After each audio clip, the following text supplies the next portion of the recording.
Eu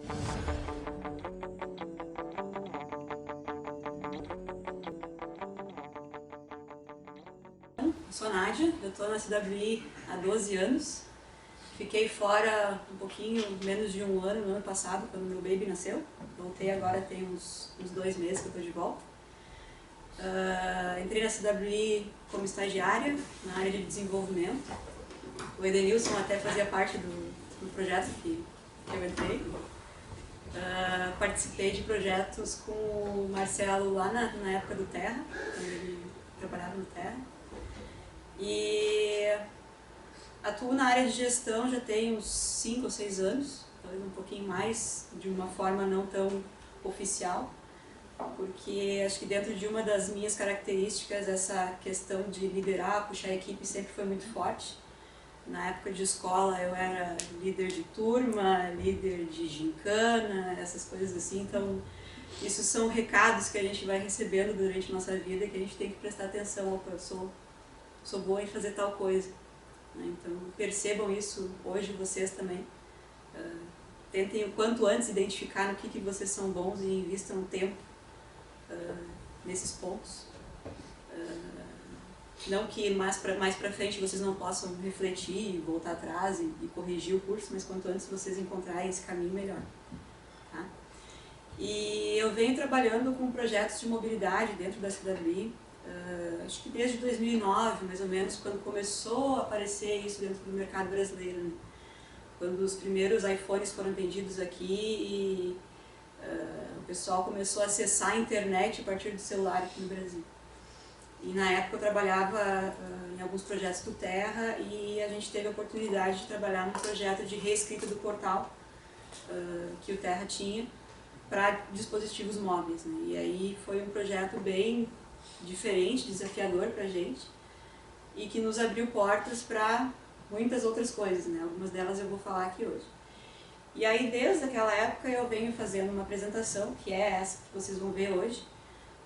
Ela fala um pouco de tudo e um pouco de nada. Tá? Se vocês acham que vocês vão sair daqui programando um aplicativo mobile, a porta está ali, não é isso que vocês vão aprender nessa apresentação. Tá?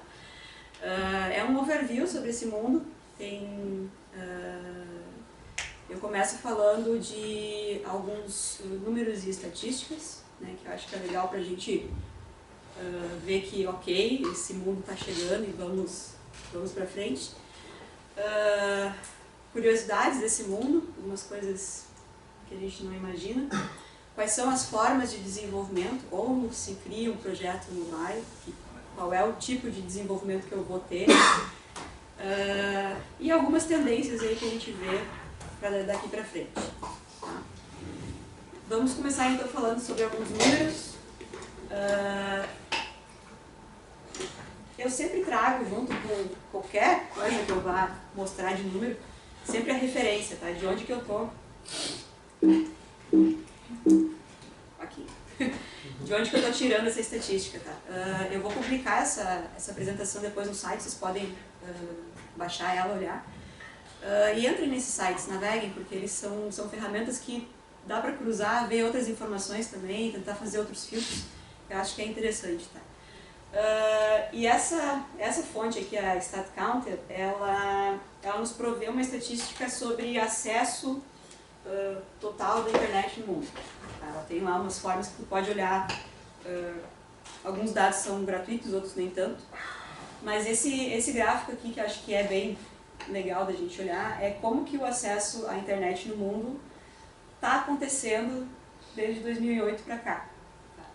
A nossa linha verde aí é o acesso que é feito a partir de desktops, né, notebooks, e a linha azul é o que está sendo feito a partir de celulares, telefones, a linha vermelha tablets e a linha amarela é console. Então a gente pode ver que nos últimos 4, 5 anos a gente está tendo uma convergência aí do acesso que é proveniente de desktop versus celular. Né? Hoje no Brasil, a maioria das pessoas que acessam a internet no Brasil é a partir de um telefone, porque nem todo mundo tem computador em casa, mas o pessoal tem WhatsApp para trocar mensagenzinha. Então assim, isso aqui é uma curva bem significativa. Se nós formos pensar aí tudo que nós tínhamos de sistemas que até então eram só acessados através de desktop, e hoje o pessoal está começando a acessar do celular. E os nossos sistemas estão funcionando, eles estão ok para ser acessados no celular. Né? Quantas empresas estão correndo atrás e desenvolvendo aplicativos, desenvolvendo sites para fazer com que a informação deles agora seja acessível também na telinha menor. Né? E a gente tem uma impressão aqui de que isso vai cruzar em algum determinado momento, que o mobile vai passar o desktop. Tá? Mas se a gente pegar esse mesmo gráfico aqui e analisar o comportamento do último ano, eles estão começando a encostar. Então, tipo, a gente está chegando num platô. Não sei se conhecem essa expressão, assim, aquela curva ela vai, só que ela chega um momento que ela estabiliza. Então, talvez a gente esteja chegando nesse ponto de equilíbrio. Tá? Esse aqui é um outro dado, que é uma pesquisa que foi divulgada ano passado na Inglaterra, que eles foram de porta em porta perguntando qual é o principal dispositivo que tu tem em casa e que tu usa para acessar a internet.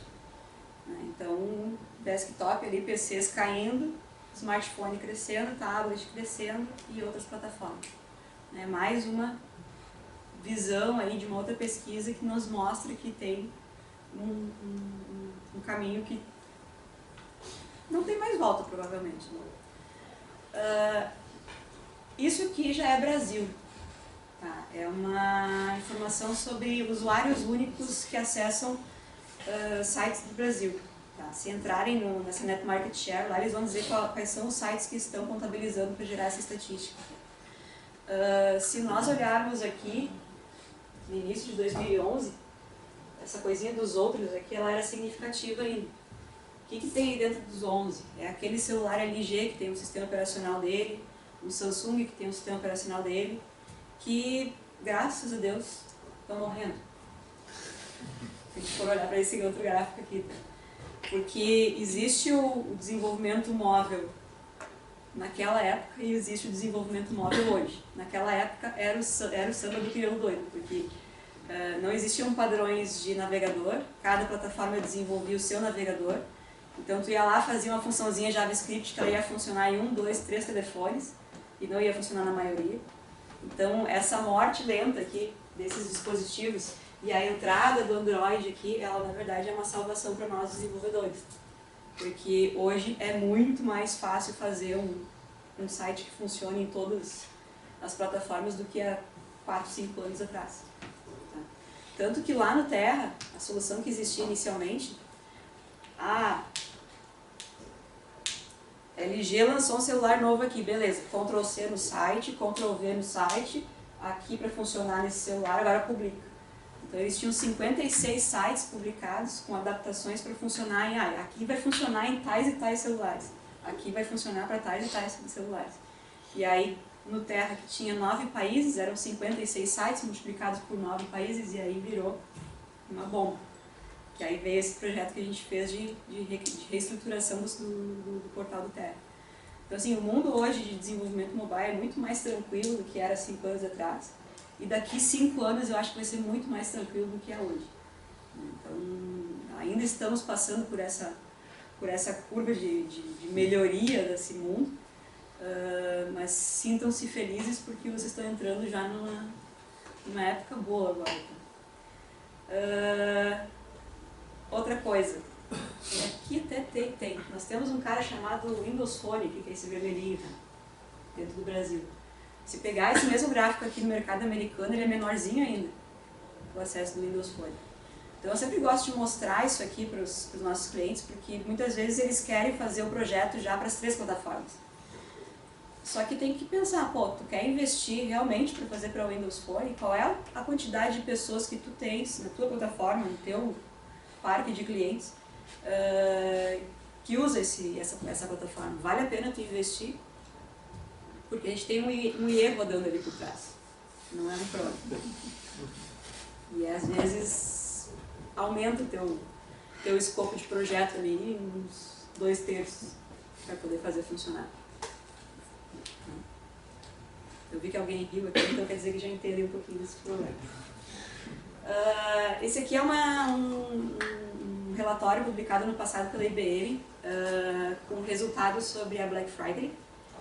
Todos aqui sabem o que é Black Friday. Tá? Eu gostaria de ter esse tipo de informação aqui do mercado brasileiro. Não tem. Talvez um dia lá o pessoal da Renner possa nos entregar coisas parecidas assim para a gente poder mostrar. Mas a gente sempre se espelha no mercado americano, né? Então acho que é legal dar uma olhada nisso aqui. Esse primeiro gráfico ele nos faz um comparativo entre tráfego e vendas, né? Pegando aí desde 2010, em cima de acesso feito por dispositivos móveis, celular e tablet. Então, ano passado, 57% do tráfego na Black Friday americana partiu de um dispositivo móvel. Ou seja, virou. Tem mais acesso vindo de tablet e celular nas vendas, né? Mais acesso sendo feito nesse período da Black Friday. As vendas ainda é 36%. O pessoal ainda está comprando mais no desktop. Mas o que está acontecendo? O pessoal hoje lá navega muito para encontrar o produto e depois ele vai para a segunda tela maior para ver o detalhe daquele produto e efetuar a compra. Então, o canal de entrada está sendo o dispositivo móvel, mas ainda o pagamento ainda é feito no desktop. Talvez por ter algum tipo de receio, de não saber se o celular, o pagamento vai funcionar direito ou não. Então, tem algumas coisas aí que as pessoas estão se acostumando com esse...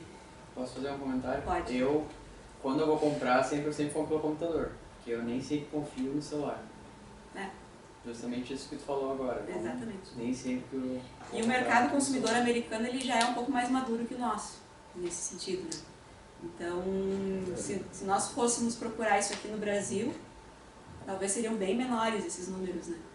Mas é interessante ver que lá já está mudando. Eu acredito que aqui até, inclusive, para mim, a maior dificuldade é que lá tu pode comprar através do próprio Android, né? Tem aplicativo lá que permite o pagamento do teu celular, do cartão de crédito. Aqui tu tem que pegar o teu cartão de crédito diretamente. Acho que aqui ainda tem essa dificuldade, essa barreira que você já... Aos pouquinhos essas coisas vão chegando aqui também, né? Hoje no almoço a gente estava conversando sobre o Uber, né? Que o Uber tu vai lá, cadastra o teu cartão de crédito uma vez e tu nunca mais olha para cartão, né? Tu sai do teu Uber lá e o pagamento, não, já foi, tu nem viu, já debitou o teu cartão. Né? Então, e cada vez mais as empresas se ligaram que isso é uma forma de ganhar dinheiro, porque, já paguei, beleza. Né? Do que correr atrás e ir lá e fazer um estorno e sabe-se lá quando que vai conseguir o cancelamento de uma compra. Então essa coisa do One Click Buy, ou de ter já a parte de pagamento, isso aí os nossos clientes estão começando a olhar com outros olhos, assim, né? Querendo colocar isso dentro dessas plataformas. Tu larga na mão de uma pessoa consumista uma ferramenta dessa, tu vai vender mais para ele, entendeu? Então aos pouquinhos isso vai chegando para nós aqui também. Isso aqui também ainda é da IBM, tá? E já entra alguns indicadores um pouquinho mais profundos, né? Comparando então o que vem de smartphone, o que vem de tablet, o que vem de PC. Né? Então se a gente for ver percentual do tráfego, é muito mais celular do que tablet. Mas o próprio celular já é maior que o PC. Lá em cima. Né? Vendas. As vendas ainda estão muito pequenas em relação ao desktop. Questão da insegurança do pessoal. Que mais aqui? Questão de navegação, né? Quantas páginas eu visitei antes de fazer uma compra? Eu comprei muito mais rápido no celular. Talvez por causa do One Click to Buy. E o ticket médio, que é a questão da venda, né? O ticket médio está muito parecido. Tem um pouquinho de diferença, mas é muito parecido. O cara que compra um celular, uma televisão de 64 polegadas no celular, ele também compra lá no desktop. Comparando então aqui o desempenho por plataformas 2014 e 2015. Esse gráfico não ficou muito bom, pela verdade, tem que arrumar ele. Mas o crescimento do tráfego de celular de um ano para o outro. Aqui. O crescimento das vendas de 11% para 20% em um ano. É bastante coisa. Comparando plataforma agora. Mercado americano. Lá todo mundo tem iPhone. No Brasil todo mundo tem Android, é diferente. Tá? O ticket médio é um pouquinho maior no iOS, mas pouca coisa. Beleza? Tá. Esse outro cara aqui é um aplicativo chamado OpenSignal, de uns ingleses, que o aplicativo deles em si não tem grandes coisas, tá? Ele é uma rede social para tu gerar informação sobre o uso do 3G na tua região. Então eu tenho um celular que é da Vivo e eu fico gerando informações de como está a qualidade do sinal da Vivo por onde eu vou andando. E eles fazem isso no mundo inteiro e eles, a cada ano, eles publicam um relatório de uso do aplicativo deles. Porque eles têm uma base de usuários bem grande e eles geram essas estatísticas e abrem para o mundo. E essas estatísticas são muito legais. Tá?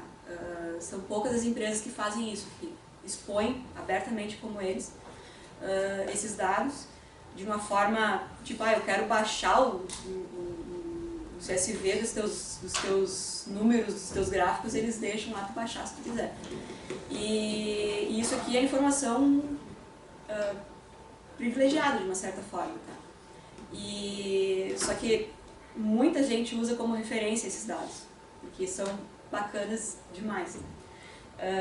O primeiro gráfico que eles trazem, que é esse retângulo aqui, imagina que essa área desse retângulo é o volume de acesso que a app deles recebe a partir de celulares Android. Tá? Então todo esse retângulo aqui é o volume total de acesso que a app deles tem a partir de celulares Android. Esse primeiro quadradinho aqui, essa área desse primeiro quadradinho, equivale ao acesso de um S3, de um Galaxy S3. Tá? Então aqui olhando, assim, sei lá, 5% do acesso da app deles é em cima de um S3. Depois tem o S5 e o S4. Depois tem mais esses aqui. Depois tem esses outros. E depois tem mais esse monte aqui. Cada quadradinho desses é um modelo de celular diferente, que fez acesso ao app deles. E quanto maior o retângulo, maior a quantidade de celulares desse modelo que fez acesso ao app deles. Deu para entender? Quando acontece um bug nesse celular aqui, o que vocês acham que eles fazem? Nada. Não importa para eles. Vai importar para eles da metade para cá, da metade para cá, que é onde está o maior volume. Até porque ano que vem talvez aquele celular não esteja mais ali.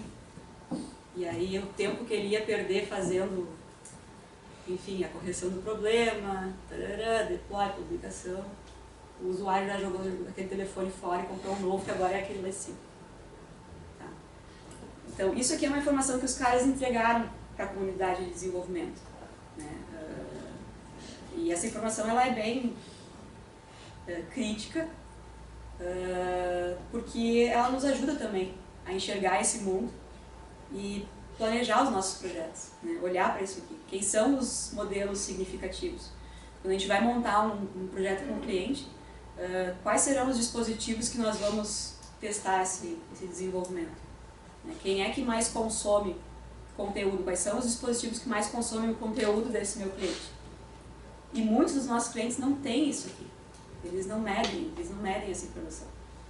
Né? Mais uma pergunta. Isso aí é um gráfico gerado por usuários desse OpenSignal. Isso, exatamente. Desse OpenSignal. Pode ser que tenha vários de outros que não estão ali, que talvez é que assim, usuários. Estatisticamente, a gente pode confiar nesses números aqui, porque os caras têm um volume muito grande de usuários.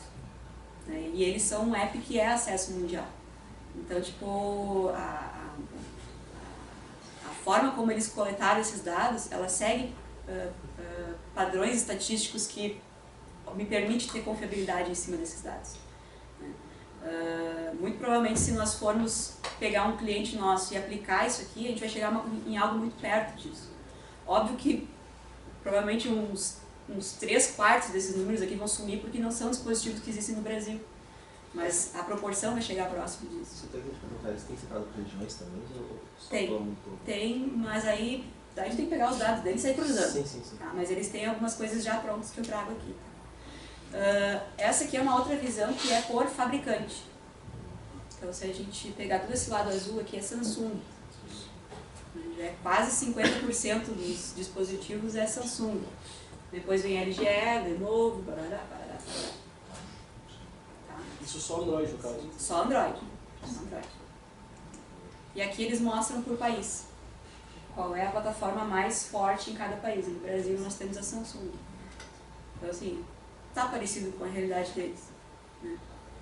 E temos a China, que tem a Apple chinesa lá. Certo, galera? Outro probleminha que a gente tem aí em relação ao desenvolvimento, tamanhos de tela.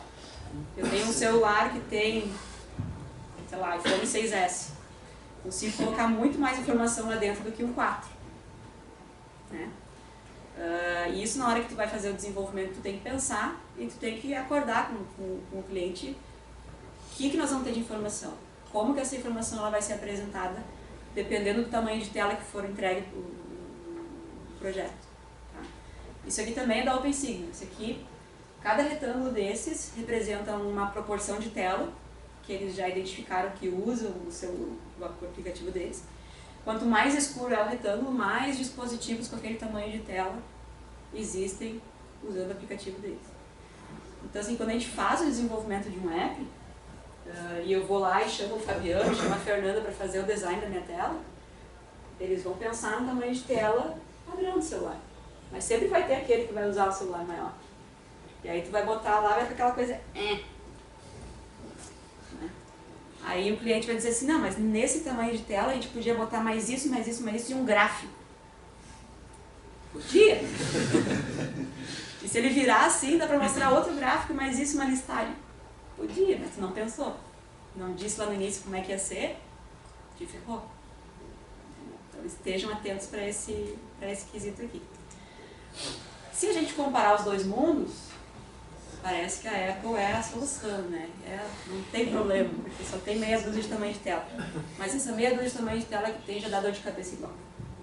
Então, tem iPad 1, iPad 2, tem agora iPad Pro, e aí tem o 6, o 6S, tem o 4 da minha avó ainda que ela está usando, precisa funcionar. Então assim, mesmo dentro da Apple, mesmo tendo um pouquinho de tamanho de tela, tem que se pensar muito bem a respeito disso. Imagem vezes 2, vezes 3, tela retina. Exatamente. Certo, gente? Outra informação que esse pessoal da OpenSignal nos trouxe aí, que é a quantidade de dispositivos diferentes que eles conseguiram catalogar. Então, no primeiro ano que eles fizeram essa publicação, eles tinham ali quase 4.000 dispositivos. No segundo ano, quase 12.000. Então, tipo assim, quadruplicou a quantidade de dispositivos em um ano. Hoje está em 24.000 dispositivos. Pelo menos a taxa de crescimento dessa quantidade aí, ela vem diminuindo. Chega de inventar celular novo.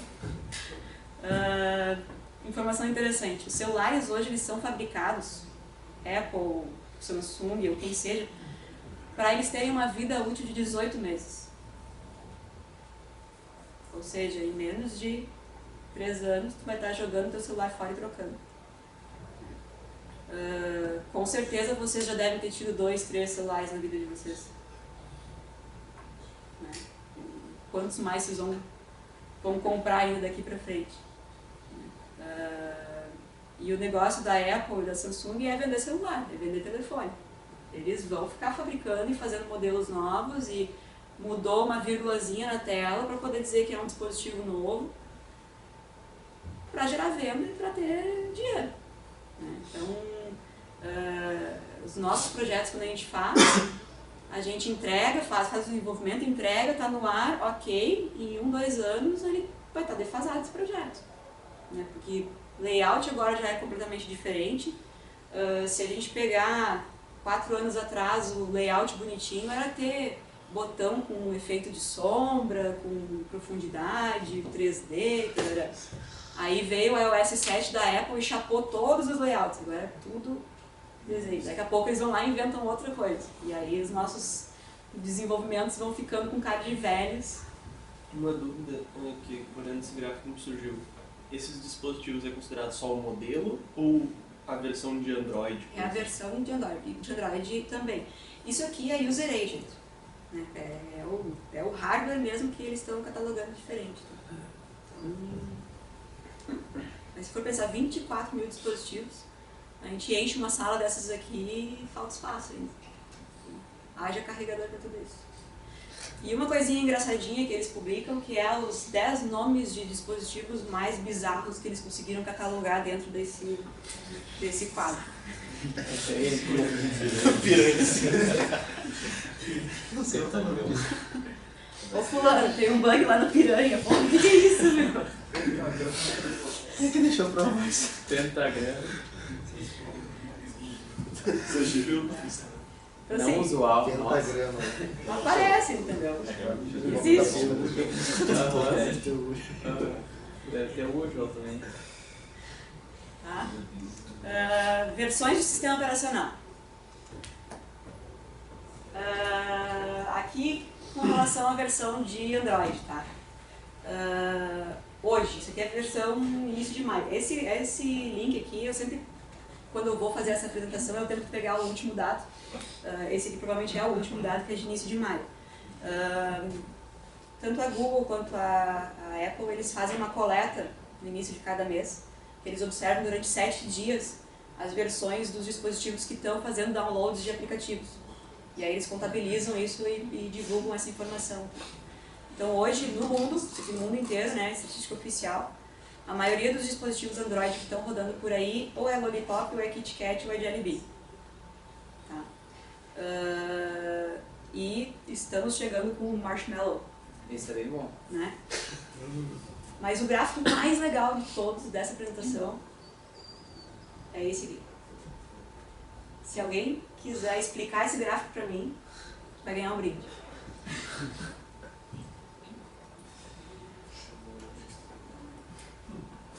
É uma unidade de versão por ano. Oi? No caso, a utilização daquela versão por tempo, né? Isso. É quanto... é a proporção dessa versão numa determinada faixa de tempo, tá? Então, se a gente olhar aqui 2012, os cinzas aqui são as versões 2. Quanto mais escura é a versão mais antiga, tá? Então, aqui da 2.1 até a 2.37. Então, aqui em 2012, praticamente 50% dos celulares que estavam ativos estavam rodando versão 2. E começou a entrar a 3, que é essa azulzinha aqui, ó. Não dá para enxergar direito. Mas ela foi praticamente insignificante, porque logo que... A 3 era só tablet, né? Hã? A 3 era só para tablet, né? Mas tinha celular também que rodava da 3. E aí veio a 4. E ficou durante um bom tempo a 4 rodando. A 4 vem até aqui, ó. Tá? Que é esse mais clarinho. Em 2014... Na verdade ela vai pra sempre, né? Ainda tem lá pouquinho, mas sim, tem. mas um dia morre, né? O importante é que um dia morre. Hoje, se o cliente vier e disser eu quero que funcione Android 2, eu digo, tudo bem. Você vai pagar uma fortuna para fazer o troço funcionar com 2 usuários. É mais barato comprar um celular novo e entregar para ele, porque provavelmente é o celular dele que não está funcionando.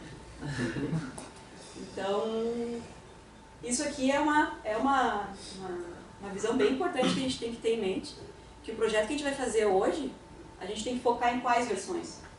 Daqui para cima. Se der para focar daqui para cima, melhor ainda. Porque daí a gente vai estar limitando, eu fico caminhando, te atrapalha ali. A gente vai estar limitando aquela compatibilidade com coisas velhas. E se preocupando com coisas velhas que daqui a pouco eu não preciso mais me preocupar. E aí muitas vezes lá no teu código-fonte, tu vai a versão nova, todo mundo atualizou. E isso é legal. Mas eles também têm essas faixas de versões antigas que continuam lá dentro. E cada ano que passa, essas faixas dos antigos, elas ficam maiores. Até o iOS 7, antes do iOS 7, sim, liberava a versão, 2 semanas depois, a versão antiga era 1%, 2%. Hoje em dia está ficando com uns 11%. Que ainda estão ficando com as versões das pessoas que não fizeram atualização. Quer dizer que existe um mito, né? Que toda vez que é liberado uma versão do iOS, existe um código malicioso dentro do iOS que degrada a performance do teu dispositivo antigo, né? Não é lenda, é real, né? Muito comprovado. Por quê? Porque está chegando perto daquele prazo de 18 meses e eles querem vender um celular novo. E eles vão vender um celular novo. Porque a minha mãe vai lá, ela vai baixar a atualização, vai parar de funcionar, ela vai se irritar e vai pedir Dia das Mães de novo. Ou vai comprar um Android. Não, mas ela não vai fazer. Ela vai fazer isso uma vez, depois que ela desiste.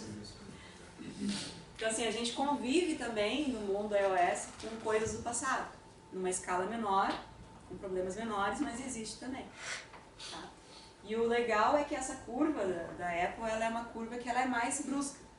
Então assim, em questão de pouco tempo a gente consegue mostrar para o nosso cliente que, pô, mas mais de 80% do teu usuário não está usando essa versão. E esse bug aí tem um impacto muito grande. E ano que vem esse bug vai ser irrelevante. Vale a pena corrigir isso ou não? Então, ajuda. Na estatística oficial da Apple hoje, 84% das pessoas estão usando a versão do iOS 9. Esse aqui é o pior desempenho de uma versão que a Apple já teve, em questão de estar todo mundo atualizado. Era 95, 96. Então, enquanto eles estiverem convivendo com esses telefones antigos, que as pessoas ainda não querem se desfazer, incomoda um pouquinho. Certo? Isso está devido à atualização dos aparelhos assim, físicos. Não a questão de a pessoa não querer atualizar o software. É as duas coisas, né? Porque acho que hoje... primeiro que é caro comprar um telefone, né? Então não é todo mundo que vai lá todo ano e troca, né? O pessoal que comprou, minha mãe que comprou o iPhone 4, 3, 4 anos atrás, ela tá lá remando com ele, tá reclamando, ela vai trocar. Mas as pessoas demoram um pouquinho mais para trocar. O poder aquisitivo diminuiu e os preços aumentaram. Mas o desejo está lá, entendeu? Assim que liberar limite no cartão de crédito dela, ela vai comprar. Assim que funciona a coisa. Tá? Falar um pouquinho sobre as lojas de aplicativos. Tá? Aqui eu trago um comparativo entre as três principais. É uma fonte meio confiável, é o Wikipedia, né? Mas hoje até professor de faculdade está aceitando o Wikipedia em trabalho de conclusão de curso, então a minha apresentação pode aceitar também. A Apple, ela tem mais de 100 bilhões de downloads que foram feitos no ano passado. Eles fizeram uma mega festa quando teve o download da 100 bilionésima, sei lá como é que se diz, aplicativo. Teria uma base instalada de celulares no mundo de 800 milhões de telefones rodando. Android é um pouco menos, questão de downloads, mas tem uma base instalada bem maior, já batendo 1 bilhão. Isso aqui é mundo, né? Se nós fôssemos olhar para dentro do Brasil, seria bem mais discrepante o número. O Windows Phone a gente não sabe a questão de downloads, porque isso é uma estatística que a Microsoft não divulga, né? Porque eles também não querem ficar atrás daqueles números gritantes ali das outras duas plataformas. Se vocês entrarem no site aqui, cada uma dessas estatísticas tem de onde que saiu. De uma notícia da, sei lá, PC Word da vida lá, que alguém bocudo de dentro da Microsoft falou, então eles pegaram isso aí. E as duas últimas colunas ali falam do custo de desenvolvimento. O percentual de dev ali é quanto que a plataforma fica de dinheiro que tu faz dentro do marketplace deles. Então, se eu Nádia, vou vender um joguinho, a Apple, dependendo do país que a gente estiver publicando esse jogo, ela pode ficar com 44% do valor do jogo até 29% do valor do meu jogo, dependendo do país e os impostos que são cobrados. Tá? E também dependendo do meu montante de downloads que eu tenho. Se eu fizer um Angry Birds e ficar milionária, eles mudam um pouco essas faixas aqui. Mas tudo aquilo que eu vender dentro da Apple, eles vão lá e ficam com um pedaço. É assim que eles fazem dinheiro vendendo apps dos outros. Tá? A Android é 70% é percentual do desenvolvedor. Se eu vender um app de R$1 lá dentro da Google, 30 centavos é da Google. Você sabia disso? Eles são sacanas? Ela vai estar numa comissão. Mas é como as empresas grandes que vendem produtos fazem, né? Porque eles têm parceria com o correio, etc. Eles cobram o preço inteiro, mas o correio cobra metade ou menos deles. As empresas de cartões de crédito, né? Eles ficam com 5% lá de cada venda que tu faz, né? Logística. Tá, mas os aplicativos gratuitos daí como funciona? Aí é gratuito, aí é gratuito. Daí, tipo, Mas o marketplace está ganhando porque daí tem aplicativos lá dentro, né? Tem volume, tem gente acessando e tal. E caso os downloads aumentem bastante, essa faixa pode subir? A Apple, tanto a Apple quanto a Microsoft, eles têm acordos. Assim, os grandes boom que acontecem, eles vão lá e conversam contigo e te dão um pouquinho mais de dinheiro. Né? Mas aí são as exceções, né? São os grandes. Que são tão grandes que daqui a pouco o Facebook vai lá e compra. Então, nesse sentido aí, não é... É difícil chegar nisso, cara. É difícil. A Microsoft ela é muito em cima dessa questão da arrecadação, assim, ela é mais queridinha com os desenvolvedores, até porque eles querem fomentar mais apps dentro da plataforma deles, né? E a Microsoft tem uma questão que até primeiro eles desenvolveram o Windows CE, aí foi, morreu o Windows CE, entrou o Windows Mobile. Aí morreu o Windows Mobile, entrou o Windows Phone. Foi, morreu o Windows Phone, agora entrou o Windows 10, que é o Windows Mobile. Tá? Essas mudanças, essas grandes mudanças que eles tiveram de versão, não é a mesma loja de aplicativo. Se eu publico para o Windows Phone, não funciona para o Windows Mobile. Então tem uma questãozinha aí que está meio esquecida, assim, as pessoas não conhecem a respeito disso. Mas os primeiros telefones de Windows Phone que entraram no Brasil, que foi o 75 e o 85, quem tem apps desenvolvido para aquilo, esse app não vai estar automaticamente para a loja atual deles, e vice-versa. Não engano um pouco. A Microsoft anunciou, inclusive, agora, nas últimas horas, que o Windows Phone não vai mais ser para público, vai ser para enterprise. E vão abandonar, então, o mercado de mobilidade para público em geral. Nossa. Apaga a linha ali, então. Vamos tirar a câmera. Diz o seguinte, dá um Ctrl F Windows Phone e não delete. Que bom, porque eu não gosto de falar de Windows Phone. Uma coisa que só É isso. também que a Uma base de usuários do Android é maior do que Sim. de iOS e mesmo assim o iOS em faturamento por aplicativo é maior em cima do Android. É que o usuário de iPhone e o usuário de iOS ele tem um poder aquisitivo maior que o usuário de Android. Né? Não dá pra comparar. Também na Eles são- questão assim que, por exemplo, faz aplicativo para Android, os bugs que tu tem que corrigir para tanto telefone, por exemplo, em iOS tu tem que corrigir para determinados, uma faixa bem menor, né? A questão do Android tem uma porrada de telefone. E eu participei de uma palestra ano passado, ano retrasado, da Microsoft, ali em Porto Alegre. E daí, essa questão que tu falou do telefone, o iOS e o iPhone, eles passaram diferente. Passaram que o iOS estava com 12% e o Windows Phone estava com 8%.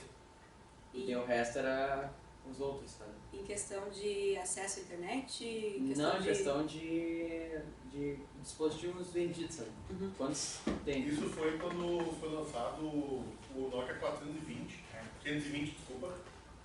Foi um boom de aquisições de dispositivos dentro de um tempo. Isso foi feito há 2 anos atrás. Não foi o nível de utilização atual, foi a projeção de vendas foi quando lançou o Windows Phone 520, que ele custava, era um Windows Phone, tinha uma boa performance e ele custava R$499. E é por causa disso que ele... Mas foi só a projeção de vendas naquela época. Tem que cuidar muito o que é market share, que é venda, né? Sim. E o que é dados de tráfego de internet, tráfego de dados.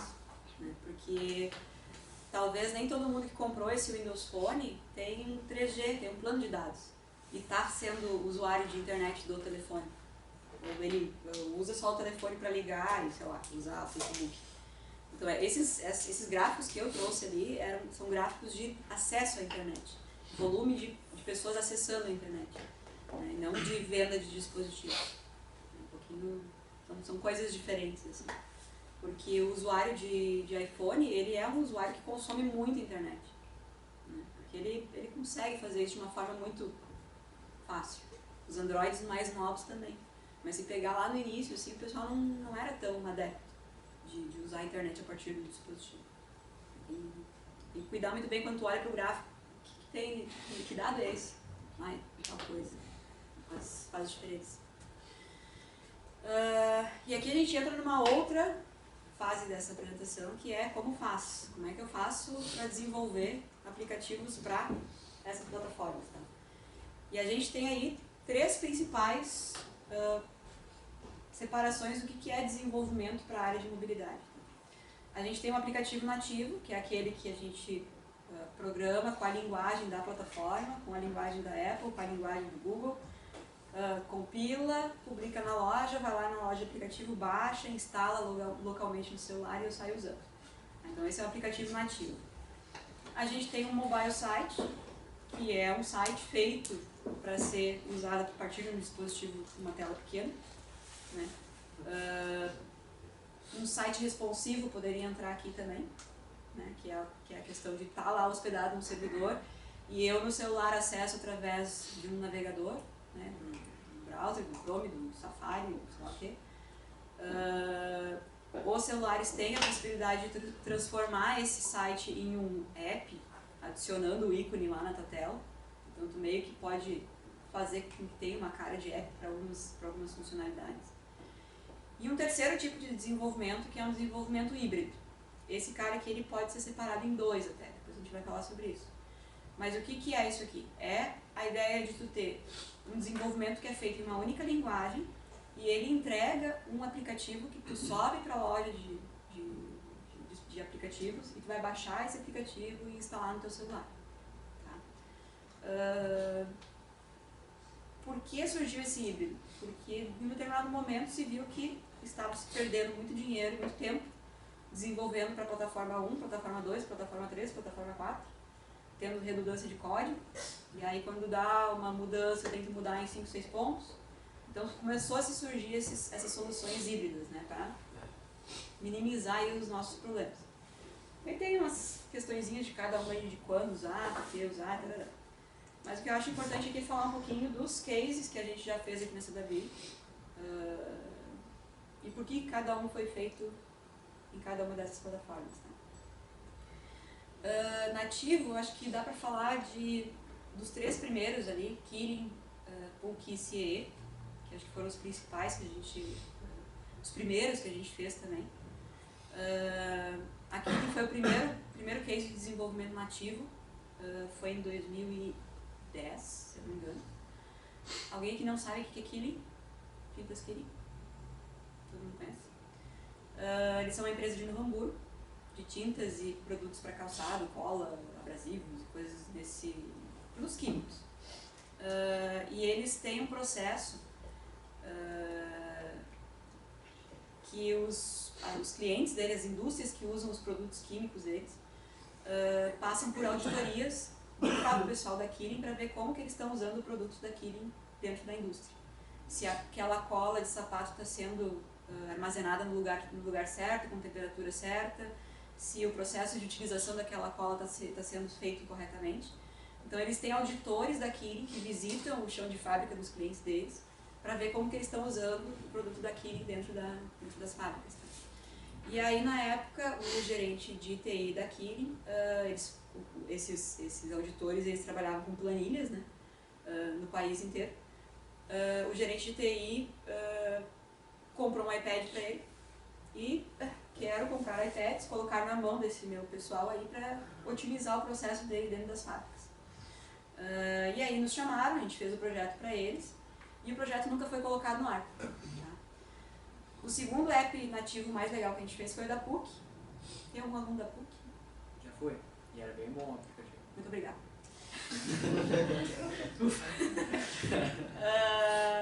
Esse foi um case bem legal, porque assim, a gente já tinha projetos com o pessoal da PUC, tá? Para a área acadêmica, lá, sistemas internos. E eu já vinha falando de projetos de mobilidade, já vinha fazendo essa apresentação para alguns clientes. E o gestor lá da PUC nos chamou para dizer o seguinte, olha, tem 2 alunos do curso de TI, que eles desenvolveram um app para Android que está na loja, que os alunos estão baixando esse app, estão colocando o usuário e senha, e eles fazem o parse do HTML do site para mostrar a nota, para mostrar a sala de aula, para mostrar não sei o quê. E a gente está com medo que eles estejam roubando a senha dos usuários. E aí nós, tá? E daí? Não, a gente quer barrar isso aí. Não tem mágica, o site de vocês é um HTML, eles estão fazendo não é nada diferente de uma pessoa que está ali acessando e vendo a página. Só que eles estão interpretando e jogando isso dentro de um app. Mas não dá, eles estão tendo muito acesso, a gente tem que bloquear isso aí. Vocês podem botar um captcha lá na hora do login e tentar ferrar a autenticação que eles estão fazendo. Mas os alunos podem ir lá e adaptar e botar o captcha também. Daí, conversando, a gente propôs para eles, olha, quem sabe a PUC faz o app oficial da PUC. E aí as pessoas parem de tentar ir em fontes alternativas para chegar na informação que eles querem. E aí o cara, acho que a solução é por aí. E daí a gente fez o projeto, para iOS e para Android. Antes era só para Android que tinha, né? E os guris que tinham desenvolvido, eles fizeram, tipo, para eles resolveram o problema deles, que eles queriam acessar a grade de horário deles no celular deles, e não no site que era uma porcaria. E aí a gente fez no projeto exatamente as mesmas funcionalidades que tinha esse app alternativo e colocamos outras funcionalidades dentro, que era a parte de renovação de livros, aviso de quando está um livro disponível para buscar. Tinha algumas coisinhas a mais que eles não iam ter condições de fazer isso. Estacionamento também. A parte do estacionamento. Que essa acho que foi a que mais deu falatório, assim, na época. Porque quando a gente lançou o app, ele era restrito para alunos da graduação. E começou a chegar para a gente reclamação de gente que não era aluno, e alunos da pós-graduação e pessoas que trabalhavam lá no parque tecnológico, que eles queriam acessar a app para poder saber onde é que tem vaga livre para estacionar. Sabe? Então, assim, foi... essa funcionalidade ela não foi, tipo assim, tem mais um tempo aqui no projeto, o que a gente pode botar? E acabamos colocando essa parte do estacionamento e ela é que mais deu falatórios, assim. Então, foi um projeto muito bacana. Quando a gente botou no ar, assim, foi o primeiro projeto que a gente fez para grande público, né? Não o usuário interno da empresa, mas para grande público. Então a gente ficava procurando no Facebook, no Twitter, para ver se as pessoas postavam alguma coisa a respeito. Foi muito bacana, assim, esse projeto, foi bem legal. Tivemos outros projetos de nativo, acho que esses aí são os mais relevantes, né? Mobile site, o Terra, sem dúvida, foi um dos principais. Hoje o site que está no ar não é mais o site nosso, eles já refizeram ele de novo, né? Mas na época foi assim o ó do Borogodó, esse projeto. Eu lembro que enquanto nós estávamos fazendo a parte do portal para celulares, a área de produtos do Terra contratou uma empresa americana para fazer o portal para tablet, e os dois projetos estavam passando ao mesmo tempo, assim. E no final eles tiveram que quebrar o contrato com essa empresa americana e nós assumimos o projeto deles, porque os caras não conseguiram entregar o projeto e a gente, sabendo as coisas que a gente tinha feito para mobile, a gente fez para tablet em pouquíssimo tempo, assim. E teve um auê gigantesco essa iniciativa. E foi uma coisa que partiu da equipe, assim, Nath, olha só, os caras estão tomando pau lá naquele projeto, por que a gente não faz e mostra para eles que a gente sabe fazer?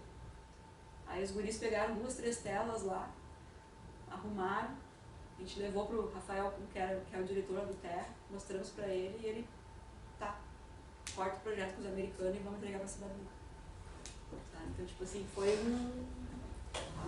muito legal a iniciativa dos caras naquela época, né? E esse é o tipo de coisa que faz muita diferença para o nosso cliente, né? Eu até fico meio arrepiada assim. Híbridos, então são aqueles desenvolvimentos que a gente faz uma tecnologia e entrega para mais de uma plataforma. A grande maioria dos nossos projetos de mobilidade, eles entram dentro dessa caixinha do híbrido, porque é onde tu vai ter menos custo e menos trabalho para fazer uma coisa legal. Tá? Atualmente a gente tem projetos rodando, que é o NutriManager, o YouMoving, Coca-Cola tem coisa rodando, Unimed tem coisa rodando, Credit tem coisa rodando. Então é onde mais gera projeto dentro dessa caixinha aí dos híbridos. Tá? Depois a gente vai falar um pouquinho, não agora, mas vamos falar um pouquinho. O que é o desenvolvimento nativo? Tá? Alguém aqui já fez um app? Tá grande, sabem mais que eu já, provavelmente. Então, assim, desenvolvimento nativo, tá? Desenvolvimento nativo é uma linguagem proprietária daquela plataforma, tem APIs daquela plataforma, tem as ideias daquela plataforma, e o cara que se especializa numa dessas plataformas, dificilmente ele migra de uma para outra. O cara que se aprofunda em Android, ele dificilmente vai trabalhar com Windows Phone. O cara que trabalha com iOS, ele dificilmente vai trabalhar com Windows Phone. O cara que se aprofunda em Windows Phone é difícil.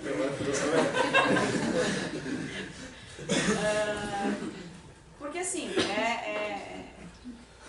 eu sempre tive uma questão que eu penso assim, o cara ou ele é especialista e ele sabe muito daquilo e ele, né, ele se especializa naquilo, ou ele vira o generalista, que sabe um pouquinho de cada coisa. Tá? Os dois tipos de profissionais são bons, depende do contexto. Às vezes a gente precisa de um cara que seja muito foda num determinado negócio, porque a gente está com um problema gigantesco naquele negócio e tem que ser um cara que entende muito daquilo para resolver aquele problema. Ou desenhar uma arquitetura específica, ou enfim. Mas às vezes a gente não precisa ter tanto conhecimento para determinados tipos de projeto. E aí o generalista, ele acaba sendo mais maleável, porque a gente consegue encaixar ele no projeto A, depois a gente encaixa ele no projeto B, depois no projeto C. Né? Hoje, dentro da CWI, nós não temos especialistas iOS. Nós não temos um cara hoje dentro da empresa que sabe, ele é o cara do iOS. E nós não precisamos ter. Porque dificilmente a gente vai ter um projeto que seja só iOS focadaço ali. Precisamos de pessoas que conheçam, precisamos. Mas hoje a gente não precisa ter o cara de iOS. Dificilmente vocês vão ver lá nas vagas que o RH divulga, especialista, engenheiro, iOS, 5 anos de experiência na plataforma. Não é o nosso chão. Não quer dizer que vocês não possam ir para esse caminho. Certo? Híbridos. O que a gente tem no desenvolvimento híbrido? Normalmente é aquela sopa de letrinha ali. Né? HTML5, CSS, JavaScript, aí tem um container em volta, que normalmente é um Cordova rodando, um FunnyGap da vida, né? Com mais algumas letrinhas, Ionic, que formam o conjunto de ferramentas que a gente vai usar para fazer um aplicativo híbrido. Tá? E tem um outro tipo de híbrido, que aí tem a sua linguagem própria e que entrega o app depois para cada uma das plataformas. Rony é o que mesmo? Lua? Rony é o quê? JavaScript. É JavaScript. Mas não tem uma outra linguagem junto lá? A gente tem um certificado aqui no Cadê o cara do certificado? Basicamente é JavaScript. É JavaScript? Isso. É 80% JavaScript? É 100%. 100%. Tá. Xamarin, Xamarin. Recentemente foi adquirido pela Microsoft. A Microsoft adora sair comprando as coisas quando as coisas ficam bonitas, e aí eles cagam.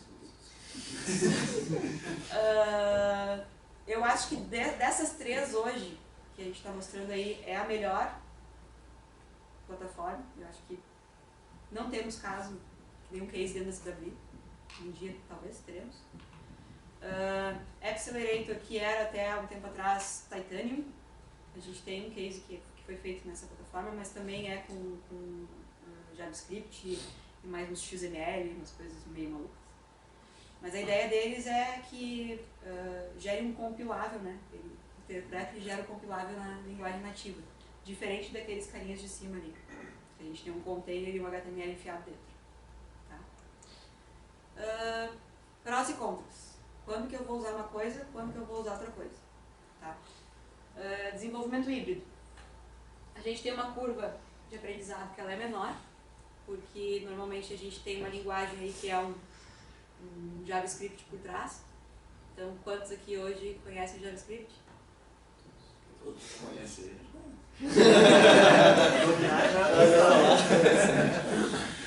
Quantos conhecem Swift? Não. Só nisso a curva de aprendizado ela já é bem diferente. Tá? Isso nos remete a uma facilidade em recrutar pessoas, né, em encontrar profissionais. É mais fácil. É mais fácil criar layouts num aplicativo híbrido do que num aplicativo nativo. Tá? Tu vai ter um código único para as N plataformas que tu for gerar. Então, se tu tem uma nova funcionalidade para entregar, tu vai mexer num único lugar e não em 2 fontes. Tu consegue reaproveitar muita coisa do que tu faz num híbrido para colocar para o teu site, por exemplo. Pode pegar trechos do teu código e usar ele dentro do teu site. Tu vai ter um custo de projeto reduzido, porque tu vai ter menos geração de código-fonte. Né? Qual é a proporção? 2 por 1? Não sei. Não é. Eu acho que é um pouquinho menos. Tá? Contras. Não vai ser a melhor experiência de uso para o teu usuário do que na plataforma nativa. Tu pode ser o cara mais foda em JavaScript, CSS da vida, que mesmo assim, se tu fosse fazer o app nativo, no nativo tu ia conseguir deixar ele mais bonito. Se tu for o cara bom daquela plataforma. Pode apresentar problemas de usabilidade e performance devido a uma camada intermediária de emulação. Então eu não estou tendo o app direto ali no hardware rodando, eu tenho um Cordova no meio do caminho que aí se comunica com o hardware. Hoje, com os telefones de hoje, isso não é tanto problema, se tu comparar a 3 anos atrás. O suporte tecnológico não é o melhor possível. Aqui pode ser controverso, tá? Mas o que eu quero dizer é que, assim, se tu é um desenvolvedor da Apple e tu encontra um bug, que é um bug do sistema operacional, os caras vão te atender rápido. Se tu está desenvolvendo um app em cima do Cordova e tu encontrou um bug, espere que alguém da comunidade vá lá e corrija o bug, para tu poder usar aquela biblioteca dentro do teu projeto. Ou seja, forte o suficiente e corrija você mesmo o bug. Entendeu? Então, tipo, podemos correr esse risco? Podemos. Então, segue adiante.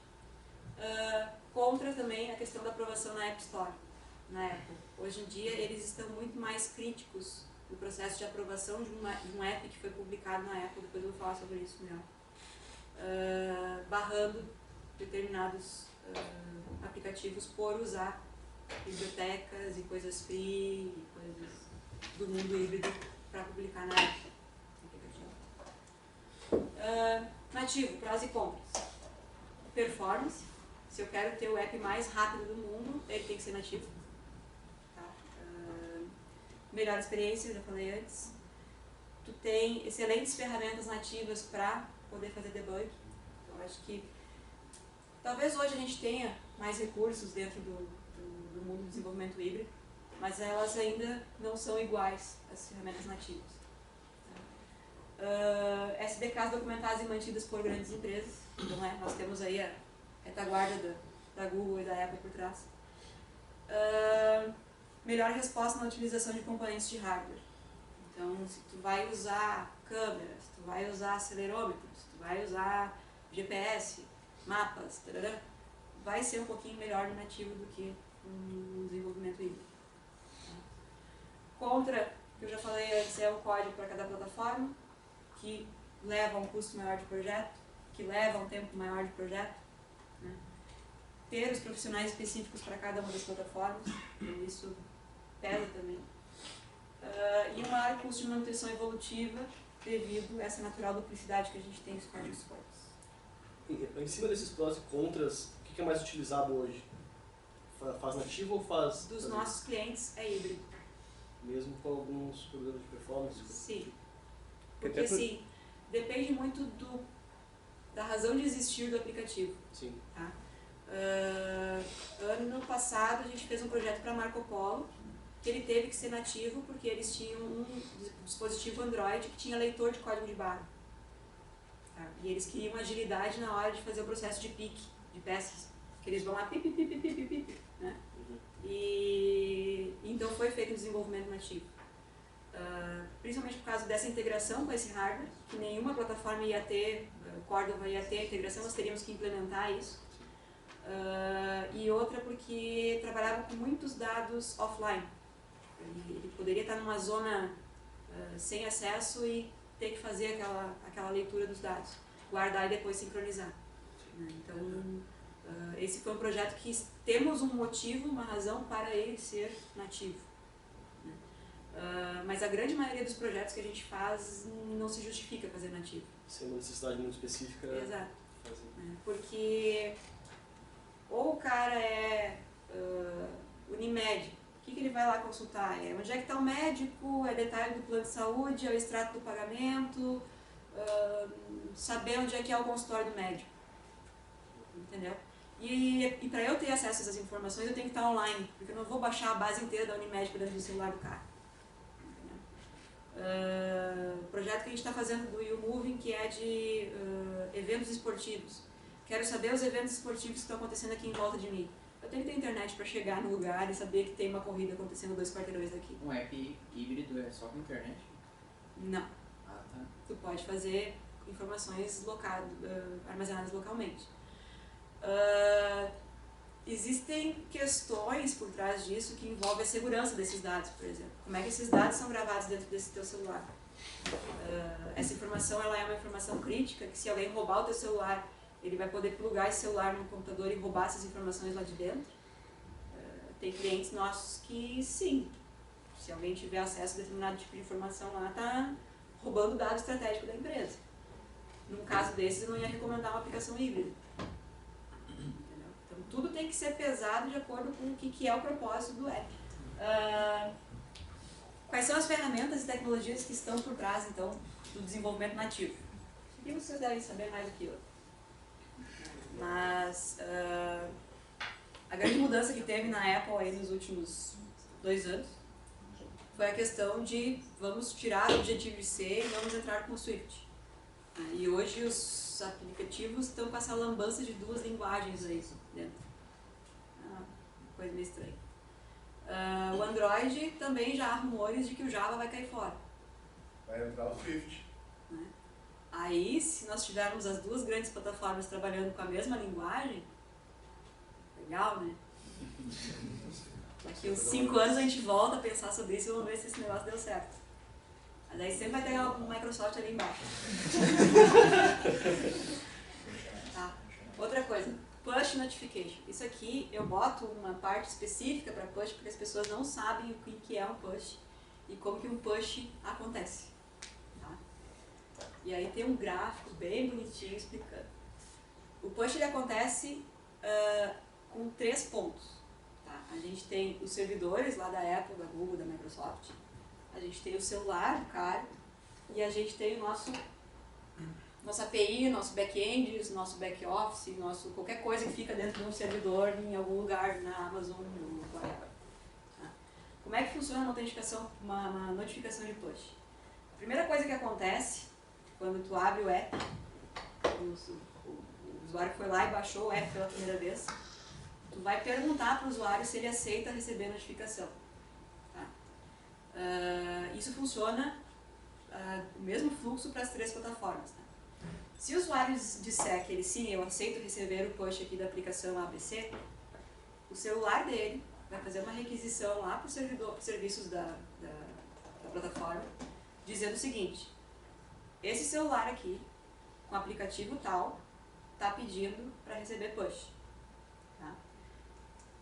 A Apple, a Google e a Microsoft vai devolver um token, que é um stringão, tá? E toma celular, esse aqui é o teu token de push para esse aplicativo aqui.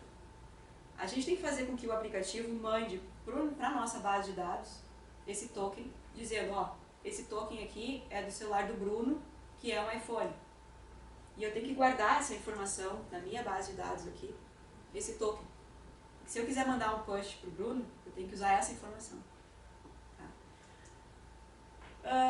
Em algum momento, por alguma coisa, eu vou criar uma rotina de envio de push, né, dentro do meu sistema. Vai ter uma tela, vai ter sei lá, se acontecer alguma coisa com um registro específico, eu tenho que mandar um push para um determinado usuário. Eu vou recuperar então aquela informação do token e vou mandar lá para a Apple, para o Google, para a Microsoft, chamar um serviço deles dizendo, olha, manda essa mensagem aqui para este token aqui. E em algum momento, o serviço deles vai enviar o push para o celular do cara. O push não funciona direto eu acessando o celular. Sempre passa por essa triangulação. Tá? O tempo de envio do push, nenhuma das plataformas garante quando que eles vão entregar a mensagem. Porque isso aqui é gratuito. Eles não cobram por push, esse serviço deles. Mas eles não garantem que vai ser entregue. Eles não têm lá uma SLA de entrega de push. Então, assim, às vezes os nossos clientes dizem, mas a gente tem que entregar o push. Ok? Mas depende deles entregarem o push, não nosso. Semana passada eu descobri que tem um cliente nosso que fez o desenvolvimento de um app com uma empresa e que essa empresa cobra deles por push enviado. Porque eles não entregaram uma plataforma de envio de push para o cliente, eles usam uma plataforma deles e cobram do cliente para enviar push.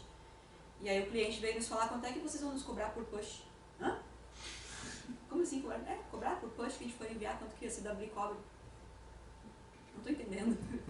Então, tipo, essa questão do push aqui, tem muito cliente nosso que não entende como é que funciona. E acaba pagando por coisa que ele não precisava estar pagando.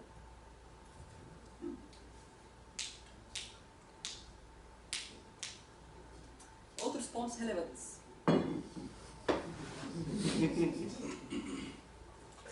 Lembra que eu falei, se aumentou o tamanho da tela, dá para botar um gráfico ali dentro? Se eu girar a tela, eu posso botar outra coisa lá dentro também.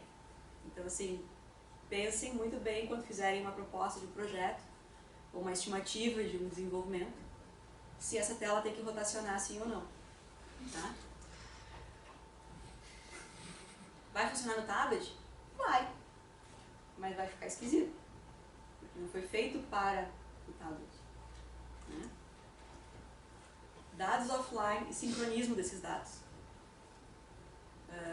Tem que funcionar offline? Sim, tem. Quais dados precisam funcionar de forma offline?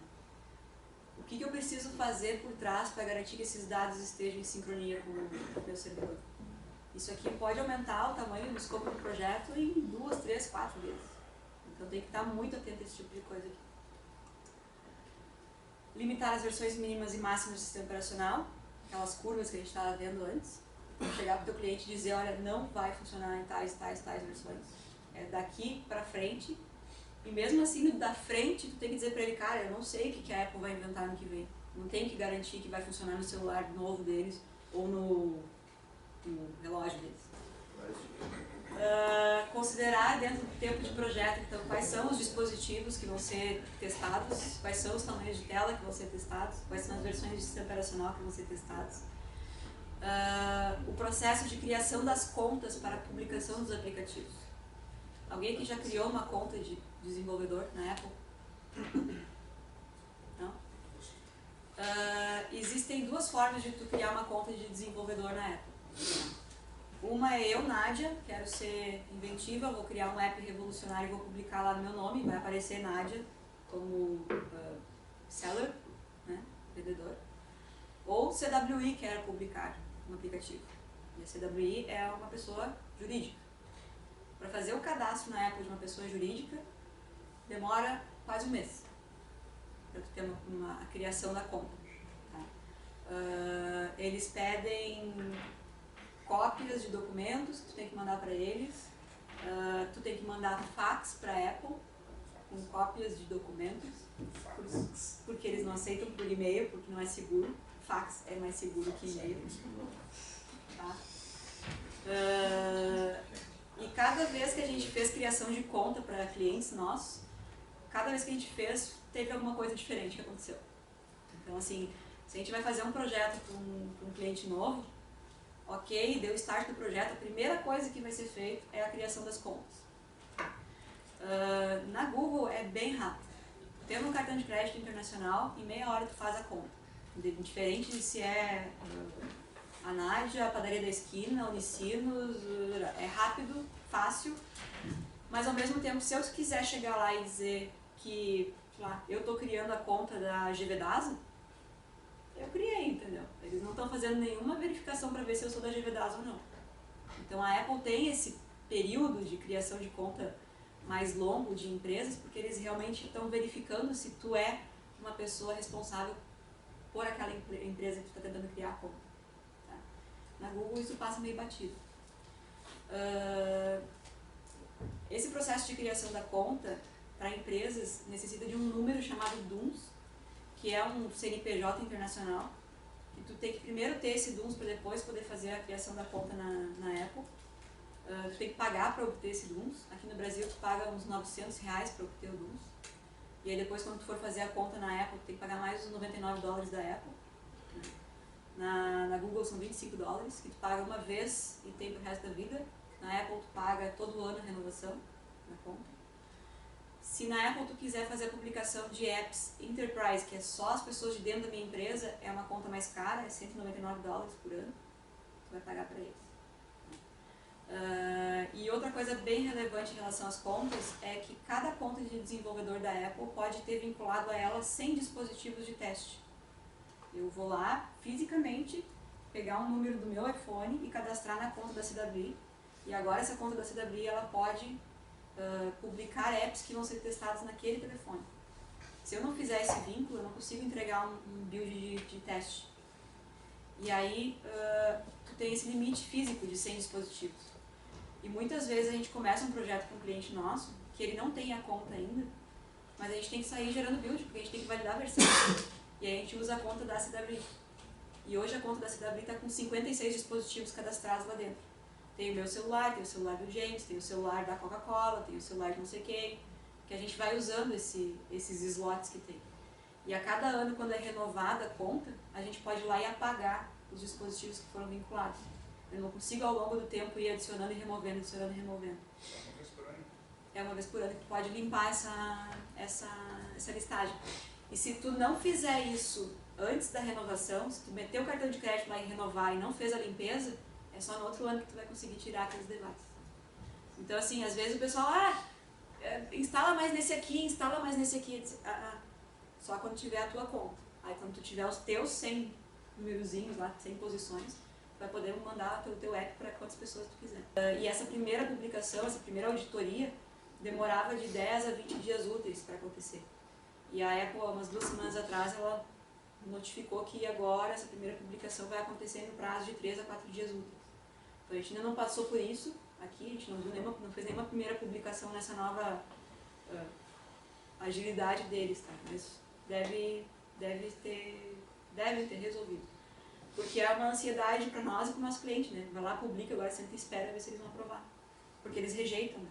E eles rejeitam com base num troço chamado Apple Guidelines, que tem seriam assim os 10 mandamentos, só que são 100 mandamentos, de coisas que tu pode ou não fazer dentro de um aplicativo para publicar ele na Apple. E esse gráfico aqui mostra as principais razões por que uma app ela é rejeitada pela Apple. O principal fonte de rejeição é o More Information Needed. Lá, olhou para tua app e não entendeu. Ele vai te perguntar alguma coisa. Aí tu vai responder para ele e tá, entendi. Ok, está publicado. Esse é o principal motivo de rejeição de uma app na primeira publicação. Guideline 2.2, versículo 3, página não sei o que. Apps com bugs serão rejeitados. App que cracheia será rejeitado.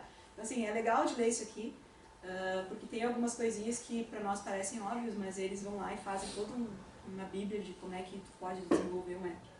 Tá? E tem uma coisa que está aparecendo, não sei se está aqui, não está aqui, mas que se fala muito ultimamente, que é se eles encontrarem dentro do teu código-fonte alguma referência a outras plataformas de desenvolvimento mobile, eles vão rejeitar.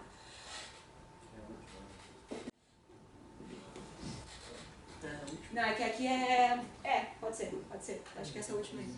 Então, se vocês tiverem lá no teu app híbrido, if para funcionar no Android 5.1, daí alguém pegar isso lá na validação que é feita, eles podem rejeitar. E como contornaria daí? Não passa. Só não passa. Faz duas versões. Tipo, Tem um amigo meu que ele publicou, ele tinha feito um joguinho, só que ele fez no Unity. E ele publicou pro iPhone e eles rejeitaram. Ele publicou de novo e o cara aceitou. Foi outra pessoa que entendeu, sabe? E aceitou. Isso acontece. Porque tem uma pessoa por trás ali que faz essa validação, né? Na Google não tem uma pessoa, na Google é um robozinho que vai lá e deve passar, sei lá, uma auditoria de código, alguma coisa em cima, e vai. Mas no da Apple tem um indiano que conversa contigo. Tem um botezinho também. Mas se for rejeitado, eles informam qual que é? Sim, eles dizem qual é o artigo ali que está infringindo, ou quais artigos que está infringindo. Eles, inclusive te ligam, né? Lá no app da PUC tem o indiano, não é brincadeira, o indiano ligou mesmo para entender. Precisa de um usuário de senha para poder entrar aqui e dar uma navegada e ver como é que funciona isso aqui. Daí tiveram que criar um aluno falso lá para poder fazer login no app. Então, assim, é bom ler. Isso aqui é uma coisa que eles vão incrementando, sabe? As pessoas começam a fazer coisas que eles não... isso aqui que o pessoal está fazendo eu não gosto, eles vão lá e metem mais um artigo. Então... E é o campinho deles, é a bola deles, o juiz é deles, o jogo tu tem que jogar conforme as regras dos caras. Então, se tu quer ter lá na Apple, tem que dar meio pro papo. Tá, pessoal? É isso aí. Queria agradecer a atenção de todo mundo. Não tenho os meus contatos ali, mas eu sou a única Nádia nessa CW até onde eu sei. Se precisarem, entrem no Outlook lá, vão me encontrar.